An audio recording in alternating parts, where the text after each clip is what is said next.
ಕೇರಳ ರಾಜಕೀಯದಲ್ಲಿ ಅನಿರೀಕ್ಷಿತ ಬೆಳವಣಿಗೆ ನಡೆದಿದೆ. ಮುಖ್ಯಮಂತ್ರಿ ಪಿಣರಾಯಿ ವಿಜಯನ್ ಅವರು ಮಲಯಾಳಂ ನಟ ಮಮ್ಮಟ್ಟಿ ಅವರ ಬಳಿ ಸಾರ್ವಜನಿಕವಾಗಿಯೇ ಕ್ಷಮೆ ಯಾಚಿಸಿದ್ದಾರೆ. ಹೌದು, 2024ರಲ್ಲಿ ಸಂಭವಿಸಿದಂತಹ ಭೂಕುಸಿತದ ನಿರಾಶ್ರಿತರಿಗಾಗಿ ಕಟ್ಟಿದಂತ ಪುರವಸತಿ ಪಟ್ಟಣಕ್ಕೆ ಮಮ್ಮಟ್ಟಿ ಭೇಟಿ ನೀಡಿದ್ರು. ಈ ವೇಳೆ ಅವರು ಆಡಿದ ಒಂದು ಮಾತಿನಿಂದ ಸಾಕಷ್ಟು ಟೀಕೆ ಅನುಭವಿಸಬೇಕಾಯಿತು. ಈ ಹಿನ್ನೆಲೆಯಲ್ಲಿ ಪಿಣರಾಯಿ ವಿಜಯನ್ ಅವರು ಕ್ಷಮೆಯನ್ನ ಕೇಳಿದ್ದಾರೆ.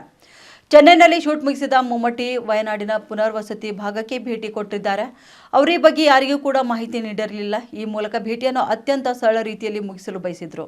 ಆದಾಗ್ಯೂ ಕೂಡ ಈ ಭೇಟಿಯಲ್ಲಿ ಸಿಪಿಐಎಂ ಜಿಲ್ಲಾ ಕಾರ್ಯದರ್ಶಿ ಕೆ ರಫೀಕ್ ಅವರು ಮಮ್ಮಟ್ಟಿ ಜೊತೆ ಇದ್ದಿದ್ರು. ಇನ್ನು ಮಮ್ಮಟ್ಟಿ ಅವರ ಭೇಟಿ ರಾಜಕೀಯದಿಂದ ಮುಕ್ತವಾಗಿರಬೇಕೆಂದು ಬಯಸಿದ್ರು.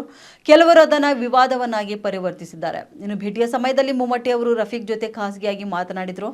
ನೀವು ನನ್ನ ಪಕ್ಕದಲ್ಲಿದ್ದರೆ ನಾನು ನಿಮಗಾಗಿ ಇಲ್ಲಿಗೆ ಬಂದಿದ್ದೇನೆ ಎಂದು ಜನರು ಭಾವಿಸುತ್ತಾರೆ.